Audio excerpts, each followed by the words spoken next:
الحمد لله رب العالمين القائل في كتابه الكريم قد جاءكم من الله نور وكتاب مبين والصلاة والسلام على أشرف الأنبياء والمرسلين نبينا محمد القائل خيركم من تعلم القرآن وعلمه أما بعد فأعوذ بالله من الشيطان الرجيم بسم الله الرحمن الرحيم رب اشرح لي صدري ويسر لي عمري واحلل عقدة من لساني يفقه قولي رب زدني علما اللهم ربنا زدنا علما آمین۔ الحمدللہ آج ہم تیسرا سپارہ پڑھیں گے۔ آئیے پہلے اس کی تلاوت کرتے ہیں۔ بسم اللہ الرحمن الرحیم۔ تلك الرسل فضلنا بعضهم على بعض منهم من كلم الله ورفع بعضهم درجات وآتينا عيسى ابن مريم البينات وأيدناه بروح القدس ولو شاء الله ما اقتتل الذين من بعدهم من بعد ما جاءتهم البينات ولكن اختلفوا فمنهم من آمن ومنهم من كفر ولو شاء الله ما اقتتلوا ولكن الله يفعل ما يريد۔ یہ رسول ہیں جن میں سے ہم نے بعض کو بعض پر فضیلت دی ہے۔ ان میں سے بعض وہ ہیں جن سے اللہ تعالیٰ نے بات چیت کی ہے اور بعض کے درجات اللہ نے بلند کیے ہیں، اور ہم نے عیسیٰ بن مریم کو معجزات عطا فرمائے اور روح القدس سے ان کی تائید فرمائی۔ اگر اللہ تعالیٰ چاہتا تو ان کے بعد والے اپنے پاس اپنی دلیلیں آ جانے کے بعد ہرگز آپس میں لڑائی نہ کرتے، لیکن ان لوگوں نے اختلاف کیا۔ ان میں سے بعض تو مومن ہوئے اور بعض کافر، اور اگر اللہ چاہتا تو یہ آپس میں نہ لڑتے، لیکن اللہ تعالیٰ جو چاہتا ہے کرتا ہے۔ یہاں جو بات ہے کہ اگر اللہ تعالیٰ چاہتا تو یہ آپس میں نہ لڑتے، اگر اللہ تعالیٰ چاہتا تو یہ آپس میں نہ بھیڑتے، یہ ساری باتیں اصل میں اللہ رب العزت نے قرآن میں کئی جگہ بیان فرمائی ہیں۔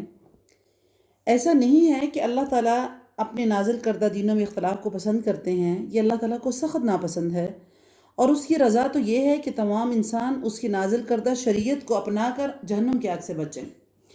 اس لیے اس نے کتابیں اتاری، انبیاء اکرام کو سلسلہ وار بھیجا تاکہ لوگوں تک ہدایت پہنچے، اور نبی کرم صلی اللہ علیہ وسلم پر اس رسالت کا خاتمہ فرمایا۔ لیکن اس کے بعد خلفاء، علماء اور دعوت دینے والے، اچھائی کا حکم دینے والے، برائی سے روکنے والے، یہ سلسلہ ہمیشہ جاری رکھا اور اس کی اہمیت بتائی کہ یہ بہت اہم ہے۔ چونکہ اللہ رب العزت نے اس دنیا کو ایک امتحان کا بنایا ہے، اور اللہ نے ہمیں اپنا پسندیدہ اور ناپسند جو رستہ ہے دونوں اللہ نے واضح کر دیے ہیں۔ اللہ چاہتے ہیں کہ ہم اللہ کے پسندیدہ رستے پر چلیں، تو جب ہدایت اور گمراہی دونوں چیزوں کی نشاندہی کرنے کے بعد اللہ رب العزت انسانوں کے اوپر کسی چیز کو اپنانے پر مجبور نہیں کرتے، بلکہ بطور امتحان اسے اختیار اور ارادہ کی آزادی سے نوازا ہے۔ اس لیے کوئی اس کو اختیار کر کے صحیح رستے پر چلتے ہیں اور مومن بن جاتے ہیں، اور کوئی اس اختیار کو استعمال کر کے غلط رستے کو استعمال کر کے کافر بن جاتے ہیں۔ گویا یہ اللہ کی حکمت ہے جو اس کی رضا سے مختلف چیز ہے۔ یا ایھا الذین آمنوا انفقوا مما رزقناکم من قبل ان یأتی یوم لا بیع فیہ ولا خلة ولا شفاعة والکافرون هم الظالمون۔ اے ایمان والو، جو ہم نے تمہیں دے رکھا ہے اس میں سے خرچ کرتے رہو، اس سے پہلے کہ وہ دن آئے جس میں نہ تجارت ہے، نہ دوستی ہے، نہ شفاعت ہے، اور کافر ہی ظالم ہے۔ اللہ لا الہ الا هو الحی القیوم لا تأخذه سنة ولا نوم له ما في السماوات وما في الأرض من ذا الذي يشفع عنده إلا بإذنه يعلم ما بين أيديهم وما خلفهم ولا يحيطون بشيء من علمه إلا بما شاء وسع كرسيه السماوات والأرض ولا يؤوده حفظهما وهو العلي العظيم۔ اللہ تعالیٰ ہی معبود برحق ہے، اس کے سوا کوئی معبود نہیں، جو زندہ اور سب کے تھامنے والا ہے، جسے نہ تو اونگ آئے نہ نیند۔ اس کی ملکیت میں زمین اور آسمان کی تمام چیزیں ہیں۔ کون ہے جو اس کی اجازت کے بغیر اس کے سامنے شفاعت کر سکے؟ وہ جانتا ہے جو اس کے سامنے ہے، جو اس کے پیچھے ہے، اور وہ اس کے علم میں کوئی چیز ایسی نہیں ہے جس کو وہ احاطہ نہیں کر سکے مگر جتنا وہ چاہے۔ اس کی کرسی کی وسعت نے زمین اور آسمان کو گھیر رکھا ہے۔ اللہ تعالیٰ ان کی حفاظت سے نہ تھکتا ہے نہ اکتاتا، وہ تو بہت ہی بلند اور بہت بڑا ہے۔ آیت الکرسی کی فضیلت احادیث میں سے ثابت ہے۔ مثلاً یہ آیت قرآن کی اعظم آیت ہے۔ اس کے پڑھنے سے رات کو شیطان سے تحفظ رہتا ہے۔ ہر نماز کے بعد پڑھنے کی اس کی بہت بڑی فضیلت ہے۔ اسی طرح کرسیوں سے بعض نے موضع قدمین یعنی قدم رکھنے کی جگہ، بعض نے کرسی سے مراد علم، بعض نے قدرت، بعض نے بادشاہی اور بعض نے عرش مراد لیا ہے۔ لیکن صفات باری تعالیٰ کے بارے میں محدثین کا یہی طریقہ ہے کہ اللہ تعالیٰ کی جو صفات جس طرح قرآن اور حدیث میں بیان ہوئی ہے، اس کی بغیر کسی تعویل اور کیفیت سے اس پر ایمان رکھنا ہمارے اوپر لازم ہے، اور یہی ایمان کا حصہ ہے اور اسی کو ایمان کہتے ہیں۔ کہ فی الواقع کرسی ہے جو عرش سے الگ ہے، اس کی کیا کیفیت ہے، اس پر کس طرح بیٹھتا ہے، اس کو ہم بیان نہیں کر سکتے کیونکہ ہم اس کی حقیقت سے بے خبر ہیں۔ تو ہمارے اوپر بس یہی لازم ہے کہ ہم اس کو ایسے ہی مانیں گے جس طرح قرآن میں اس کا لفظ آ گیا ہے۔ جو اللہ رب العزت نے واضح چیزیں، محکم چیزیں بتا دی ہیں، اس پر عمل کرنا، ایمان لانا ہماری ڈیوٹی ہے۔ اس کے علاوہ جو متشابہ ہے اس کے پیچھے ہمیں نہیں پڑنا چاہیے، جو کہ ہمارے ایمان کو خطرے میں ڈال دیتی ہیں۔ لا اکراہ فی الدین قد تبین الرشد من الغی فمن یکفر بالطاغوت ویؤمن باللہ فقد استمسک بالعروۃ الوثقى لا انفصام لها واللہ سمیع علیم۔ اللہ ولی الذین آمنوا یخرجهم من الظلمات إلى النور والذین کفروا اولیاؤهم الطاغوت یخرجونهم من النور إلى الظلمات اولئک اصحاب النار هم فیہا خالدون۔ دین کے بارے میں کوئی زبردستی نہیں ہے۔ لا اکراہ فی الدین، دین کے بارے میں بالکل کوئی سختی زبردستی نہیں ہے۔ ہدایت اور ضلالت جو ہے وہ واضح روشن ہو چکی ہے۔ جو شخص اللہ کے سوا دوسرے معبودوں کا انکار کر کے اللہ پر ایمان لائے، اس نے مضبوط کڑے کو تھام لیا جو کبھی نہ ٹوٹے گا، اور اللہ تعالیٰ سننے والا اور جاننے والا ہے۔ اللہ ولی الذین آمنوا، اللہ ان لوگوں کا دوست ہے جو ایمان والے ہیں، اللہ ان کا ساتھی ہے، وہ انہیں اندھیروں سے روشنی کی طرف نکال کے لے جاتا ہے، اور کافروں کے دوست جو ہیں وہ شیاطین ہیں، وہ انہیں روشنی سے نکال کر اندھیروں کی طرف لے جاتے ہیں۔ یہ جہنمی لوگ ہیں اور ہمیشہ اس میں رہیں گے۔ یعنی دین میں کوئی زبردستی نہیں ہے کسی کے اوپر۔ آپ زبردستی کسی کو اسلام کی طرف نہ لا سکتے ہیں، نہ اسلام سے نکال سکتے ہیں۔ ایسے ہی رسول اللہ صلی اللہ علیہ وسلم کے دور میں انصار کے کچھ نوجوان یہودی اور عیسائی ہو گئے تھے۔ پھر جب یہ انصار مسلمان ہو گئے تو انہوں نے اپنی نوجوان اولاد کو بھی جو یہودی یا عیسائی بن چکے تھے زبردستی مسلمان بنانا چاہا، جس پر یہ آیت نازل ہوئی، یعنی کہ کسی کے اوپر زبردستی نہیں کی جانی چاہیے۔ اور ساتھ میں دوسری چیز بھی اس کے ساتھ واضح ہو جاتی ہے کہ اگر ایک اسلامی اسٹیٹ کے اندر کچھ مسلمانوں کے ساتھ اگر کچھ کافر بھی رہتے ہوں تو ایسا نہیں ہے کہ ہم ان کو زبردستی اسلام کی طرف لے کر آئیں یا ان سے زبردستی اسلام کو قبول کرنے کا کہیں، ایسا بالکل نہیں ہے، بلکہ وہ ہماری اسی مملکت میں رہ سکتے ہیں لیکن جزیہ ادا کرتے ہوئے۔ انہیں اسلام کے قبول کرنے پر مجبور نہیں کیا جائے گا، اور یہ اللہ تعالیٰ کا واضح حکم ہے کہ کسی پر بھی قبول اسلام کے لیے جبر نہیں کیا جائے گا، کیونکہ اللہ تعالیٰ نے ہدایت اور گمراہی دونوں کو واضح کر دیا ہے۔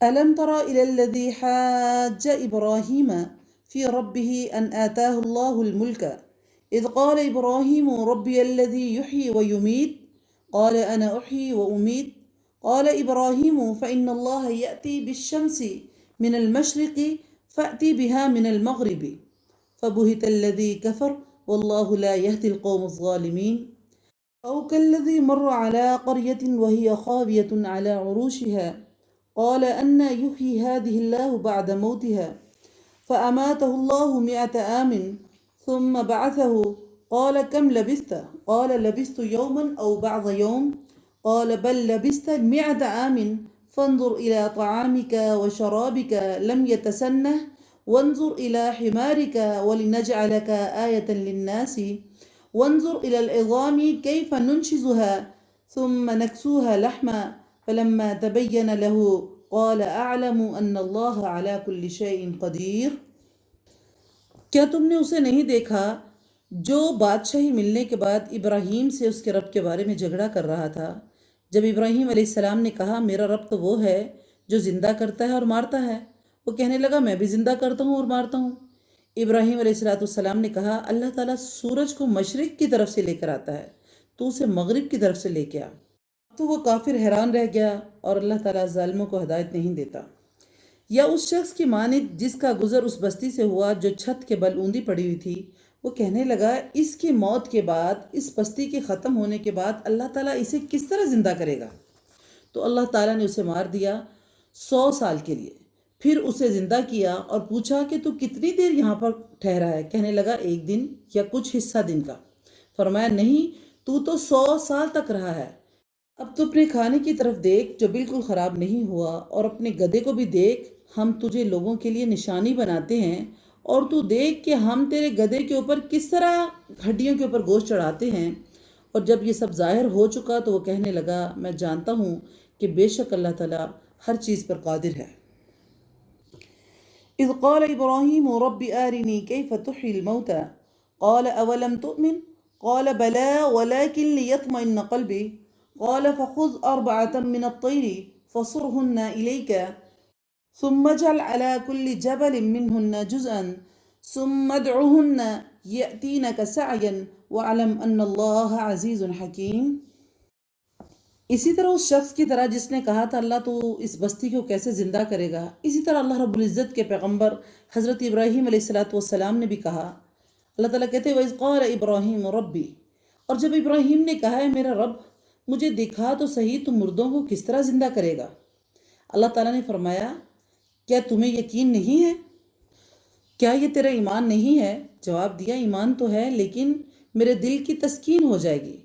4 پرندے لو، ان کے ٹکڑے کر لو، پھر ہر پہاڑ پر ان کا ایک ایک ٹکڑا رکھ دو، اور پھر انہیں پکارو، تمہارے پاس دوڑتے ہوئے آ جائیں گے، اور جان لو کہ اللہ تعالیٰ غالب ہے اور حکمتوں والا ہے۔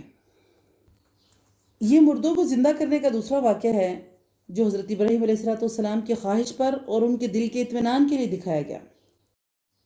اب اللہ رب العزت نے کہا 4 پرندوں کو لو جو مختلف قسم کے ہوں، پھر ان کو مانوس کرو تاکہ زندہ ہونے کے بعد جب وہ تمہارے پاس آئیں تو تم پہچان لو کہ یہ وہی پرندے ہیں، تاکہ تمہارے دل میں کوئی شک نہ رہے۔ مثل الذین ينفقون اموالهم فی سبیل اللہ كمثل حبة انبتت 7 سنابل في كل سنبلة 100 حبة والله يضاعف لمن يشاء والله واسع عليم۔ الذين ينفقون أموالهم في سبيل الله ثم لا يتبعون ما أنفقوا منا ولا أذى لهم أجرهم عند ربهم ولا خوف عليهم ولا هم يحزنون قول معروف ومغفرة خير من صدقة يتبعها أذى والله غني حليم۔ اب ان آیات میں اللہ رب العزت انفاق کے بارے میں بات کر رہے ہیں کہ جو لوگ اپنا مال اللہ کے راستے میں خرچ کرتے ہیں اور پھر اس کے بعد نہ تو احسان جتاتے ہیں نہ ایذا دیتے ہیں، ان کا اجر ان کے رب کے پاس ہے، ان پر نہ تو کچھ خوف ہے اور نہ ہی وہ اداس ہوں گے۔ اگلی بات اللہ کر رہے ہیں کہ نرم بات کرنا، قول معروف، نرم بات کرنا اور معاف کر دینا اس صدقہ سے بہتر ہے جس کے پیچھے ایذا دینا ہو، اور اللہ تعالیٰ بے نیاز ہے اور بردبار ہے۔ اب اللہ کے راستے پر جو خرچ کرنے والے ہیں ان میں فضیلت کن لوگوں کو ملے گی؟ وہ لوگ جو اللہ کے راستے پر خرچ کرتے ہیں لیکن احسان نہیں جتلاتے، نہ زبان کے ساتھ ایسا کوئی کلمہ ادا کرتے ہیں جس سے کسی کی تحقیر ہو، جس سے کسی کی عزت نفس مجروح ہو اور وہ تکلیف محسوس کرے، کیونکہ یہ اتنا بڑا جرم ہے کہ نبی اکرم صلی اللہ علیہ وسلم نے فرمایا کہ قیامت والے دن اللہ 3 آدمیوں سے کلام نہیں فرمائے گا، ان میں سے ایک آدمی وہ ہے جو احسان جتلانے والا ہے۔ دوسری چیز ہے کہ اگر آپ کے پاس کچھ ہے اور آپ کسی کو دیتے ہیں لیکن پیچھے سے کوئی غلط بات بول دیتے ہیں، کوئی سخت کلمہ ادا کر دیتے ہیں جس سے اس کی عزت نفس مجروح ہو جاتی ہے، تو ایسا خرچ کرنے سے بہتر ہے کہ آپ کسی کو نہ دیں اور اس کے لیے کوئی اچھی بات کر دیں، اس کے لیے کوئی دعائیہ کلمات نکال دیں کہ اللہ تمہیں بھی دے، اللہ مجھے بھی دے، بجائے کہ اس کو دینے کے بعد کچھ اپنے الفاظ سے اس کو تکلیف پہنچانا، تو ایسے صدقہ کا کوئی فائدہ نہیں ہے۔ اللہ رب العزت کہتے ہیں کہ نرم بات کہنا اور معاف کر دینا اس صدقہ سے بہتر ہے جس میں کسی کو تکلیف دی جائے۔ تو یعنی کہ اس طرح اللہ کے راستے پر ہمیں خرچ نہیں کرنا چاہیے، اس کا خرچ کرنے کا پھر کوئی فائدہ نہیں ہے۔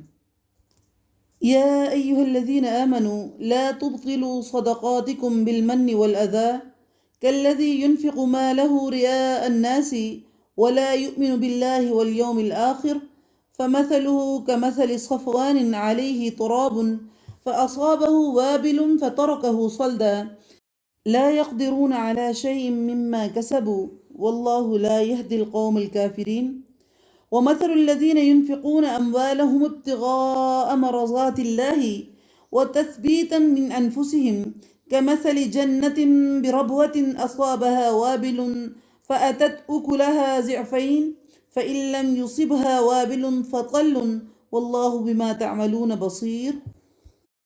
اے ایمان والو، اپنی خیرات کو احسان جتا کر اور ایذا پہنچا کر برباد نہ کرو، جس طرح وہ شخص جو اپنا مال لوگوں کے دکھاوے کے لیے خرچ کرے، نہ اللہ پر ایمان رکھے نہ قیامت پر، اس کی مثال اس صاف پتھر کی سی ہے جس پر تھوڑی سی مٹی ہو، پھر اس پر زوردار میںہ برسے اور وہ اسے بالکل صاف اور سخت چھوڑ دے۔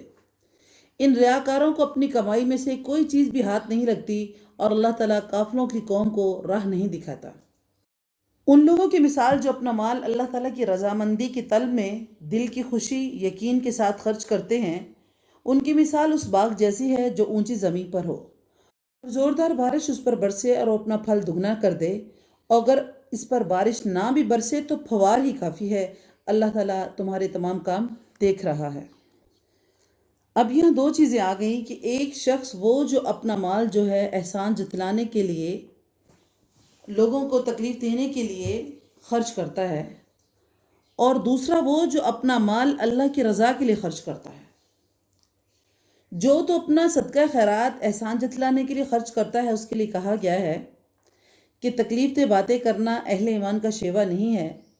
یہ منافق ہیں جو ریاکاری کے لیے خرچ کرتے ہیں، اور دوسرے ایسے خرچ کی مثال اس صاف چٹان کی سی ہے جس میں کچھ مٹی ہو، کوئی شخص پیداوار حاصل کرنے کے لیے اس میں بیج بو دے، لیکن بارش کا ایک جھٹکا پڑتے ہی وہ ساری مٹی اس سے اتر جائے اور وہ پتھر بالکل مٹی کی طرح صاف ہو جائے۔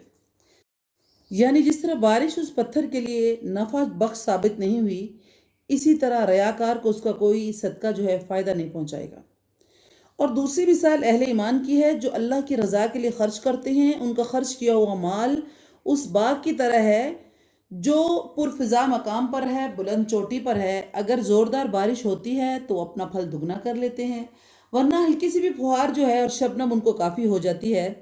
اس طرح ان کے نفقات بھی چاہے وہ کم ہوں یا زیادہ، یعنی اللہ کے راستے پر وہ خرچ کم کرتے ہوں یا زیادہ ہو، اللہ کے نزدیک ان کا اجر بہت زیادہ بڑھ جاتا ہے، کئی گنا بڑھ جاتا ہے۔ جنہ اس زمین کو کہتے ہیں جس میں کثرت سے درخت ہوں جو زمین کو ڈھانپ لیں، یا وہ باغ جس کے چاروں طرف باڑ لگی ہے اور باڑوں کی وجہ سے باغ پوشیدہ و نظر نہ۔ جنت کو بھی اسی لیے جنت کہتے ہیں کہ وہ نظروں سے چھپی ہوئی ہے، کسی کو نظر نہیں آتی۔ أَيَوَدُّ أَحَدُكُمْ أَن تَكُونَ لَهُ جَنَّةٌ مِّن نَخِيلٍ وَأَعْنَابٍ تَجْرِي مِن تَحْتِهَا الْأَنْهَارُ لَهُ فِيهَا مِن كُلِّ الثَّمَرَاتِ وَأَصَابَهُ الْكِبَرُ وَلَهُ ذُرِّيَّةٌ ضُعَفَاءُ فَأَصَابَهَا إِعْصَارٌ فِيهِ نَارٌ فَاحْتَرَقَتْ كَذَلِكَ يُبَيِّنُ اللَّهُ لَكُمُ الْآيَاتِ لَعَلَّكُمْ تَتَفَكَّرُونَ۔ کیا تم میں سے کوئی بھی یہ چاہتا ہے کہ اس کا کھجوروں کا اور انگوروں کا باغ ہو جس میں نہریں بہہ رہی ہوں اور ہر قسم کے پھل موجود ہوں؟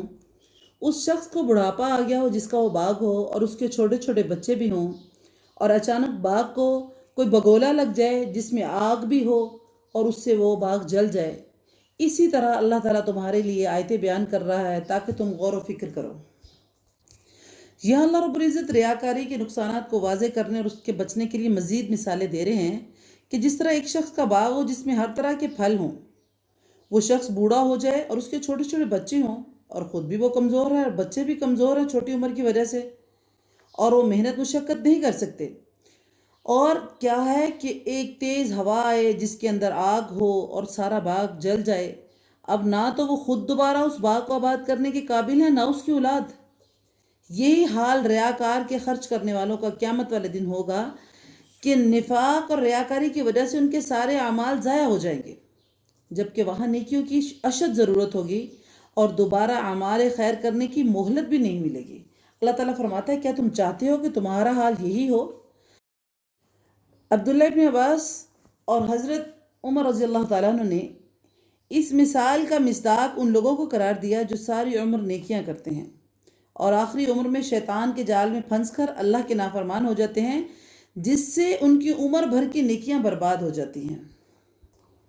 یا ایہا الذین آمنوا انفقوا من طیبات ما کسبتم ومما اخرجنا لکم من الارض وتیمموا الخبیث منہ تنفقون ولستم بآخذیہ الا ان تغمضوا فیہ واعلموا ان اللہ غنی حمید الشیطان یعدکم الفقر ویأمرکم بالفحشاء واللہ یعدکم مغفرة منہ وفضلا واللہ واسع علیم۔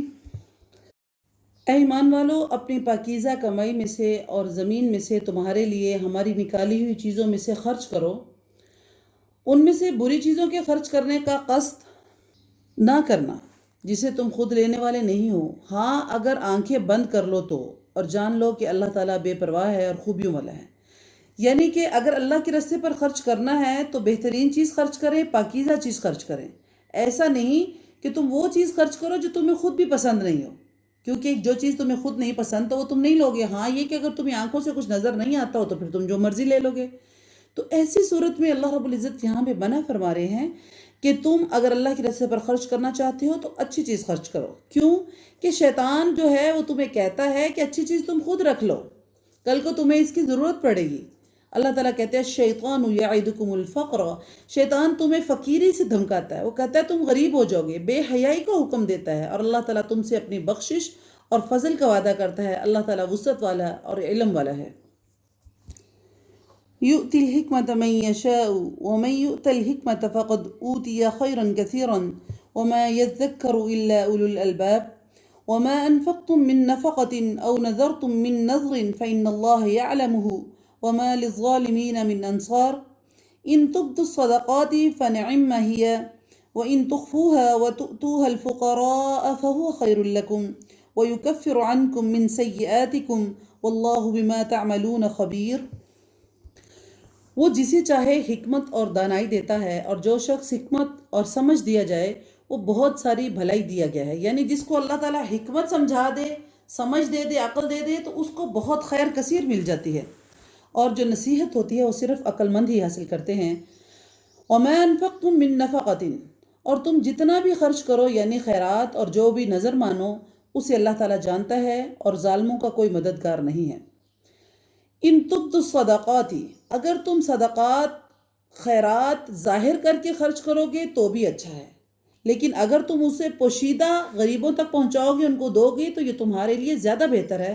اللہ تعالیٰ تمہارے گناہوں کو مٹا دے گا اور اللہ تعالیٰ تمہارے تمام اعمال کی خبر رکھنے والا ہے۔ اس سے معلوم ہوا کہ عام حالات میں خفیہ طور پر صدقہ کرنا افضل ہے، سوائے کسی ایسی صورت میں کہ اعلانیہ دینے سے لوگوں کو بھی ترغیب ملتی ہے، اور اگر ریاکاری کا جذبہ شامل نہ ہو تو ایسے موقع پر پہل کرنے والا اس کو خاص فضیلت حاصل ہوتی ہے کہ دوسرے لوگ بھی اس کی طرف دیکھ کر وہ نیکی کا کام کرتے ہیں۔ اس لیے احادیث میں واضح ہے، تاہم اس کی مختلف مخصوص قسم اور صورتیں ہیں کہ خاموشی سے صدقہ کرنا اعلانیہ صدقہ کرنے سے بہتر ہے۔ نبی اکرم صلی اللہ علیہ وسلم نے فرمایا کہ جن لوگوں کو قیامت کے دن اللہ رب العزت اپنے عرش کا سایہ نصیب کریں گے، ان میں سے ایک وہ شخص بھی ہوگا جو اتنے خفیہ صدقے اس نے کیے ہوں گے کہ اس کے دائیں ہاتھ کو بھی نہیں پتہ چلا ہوگا کہ بائیں ہاتھ نے کیا دیا، اور بائیں ہاتھ کو نہیں پتہ چلا ہوگا کہ دائیں ہاتھ نے کیا خرچ کیا ہے۔ تو اس سے پتہ چلتا ہے کہ دونوں صورتوں میں کرنا ٹھیک ہے اگر ہماری ریاکاری کی نیت نہ ہو تو۔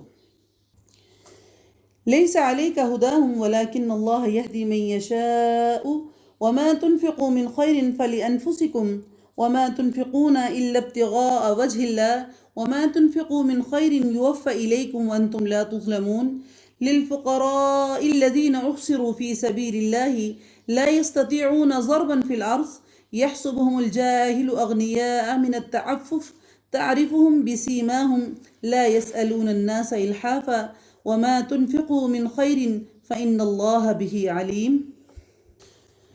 انہیں ہدایت پر کھڑا کرنا تیرے ذمہ نہیں ہے، بلکہ ہدایت اللہ ہی دیتا ہے جسے چاہتا ہے، اور تم جو بھلی چیز اللہ کے راستے پر دو گے اس کا فائدہ خود ہی پاؤ گے۔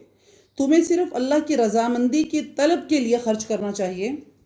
تم جو کچھ مال خرچ کرو گے اس کا پورا پورا بدلہ تمہیں دیا جائے گا، اور تمہارا حق نہیں مارا جائے گا۔ صدقات کے مستحق صرف وہ غرباء ہیں جو اللہ کی راہ میں روک دیے گئے ہیں، جو ملک میں چل پھر نہیں سکتے۔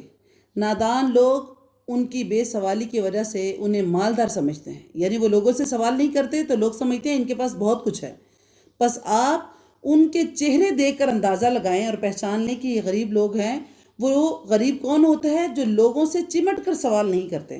تم جو کچھ مال خرچ کرو اللہ تعالیٰ اس کے جاننے والا ہے۔ یہاں ایک دوسری چیز بیان کی جا رہی ہے کہ مسلمان اپنے مشرک رشتہ داروں کی مدد کرنا جائز نہیں سمجھتے تھے، وہ چاہتے تھے کہ وہ مسلمان ہو جائے۔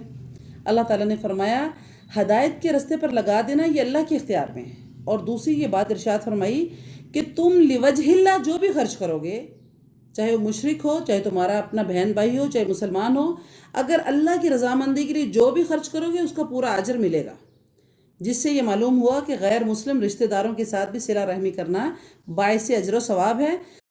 تاہم زکوٰۃ صرف مسلمانوں کا حق ہے، یہ کسی غیر مسلم کو نہیں دی جا سکتی۔ اور دوسری چیز ہے، اس سے مراد وہ مہاجرین ہیں جو مکہ سے مدینہ آئے اور اللہ کے راستے پر ہر چیز کے لیے کٹ گئے۔ دینی علم حاصل کرنے والے طلباء ہیں، اور علماء بھی ہیں، مدارس بھی ہیں، یتیموں کا خیال رکھنے والے، یہ ساری چیزیں مصارف زکوٰۃ میں آ جاتی ہیں، ان کے اوپر خرچ کیا جا سکتا ہے۔ تیسری، اللہ رب العزت نے اس چیز کی یہاں پر وضاحت کی ہے کہ بعض اوقات جب ہم اللہ کے راستے پر خرچ کرنے لگتے ہیں تو ہم دیکھتے ہیں کہ فلاں بندہ تو بالکل سفید پوش ہے، اپنے بھرم میں رہتا ہے، کسی سے مانگتا نہیں، ہم سمجھتے ہیں کہ اس کے پاس بہت کچھ ہے، اس کو دینے کی ضرورت نہیں ہے۔ تو اللہ رب العزت ان کے بارے میں کہتے ہیں کہ لحاف یعنی چمٹ کر نہیں مانگتے، بالکل سوال نہ کرنا یہ ان کی صفت میں نہیں ہے، وہ سوال نہیں کرتے۔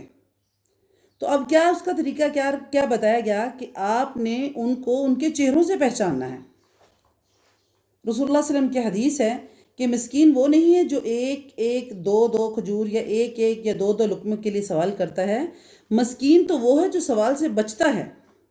پھر نبی اکرم صلی اللہ علیہ وسلم نے لا يسألون الناس الحافہ کا حوالہ پیش کیا، اس لیے پیشہ ور گداگروں کے بجائے مہاجرین، دین کے طلباء، علماء، سفید پوش، ضرورت مند لوگوں کا پتہ چلا کر ان کی مدد کرنی چاہیے جو سوال کرنے سے گریز کرتے ہیں، کیونکہ دوسروں کے سامنے ہاتھ پھیلانے والا انسان، اس کے اندر خودداری اور عزت نفس والی کوئی چیز ہی نہیں ہوتی۔ اور حدیث میں بھی اس کا ذکر آیا ہے کہ جس آدمی کے پاس اتنا سامان ہو جو اس کو کفایت کرتا ہو، اس کے باوجود بھی وہ لوگوں سے سوال کرے تو قیامت والے دن اس کے چہرے پر زخم ہوگے۔ یا دوسری حدیث مسلم کی حدیث ہے کہ ہمیشہ لوگوں سے سوال کرنے والے قیامت والے دن اللہ کے پاس آئیں گے اور ان کے چہروں کے اوپر گوشت نہیں ہوگا۔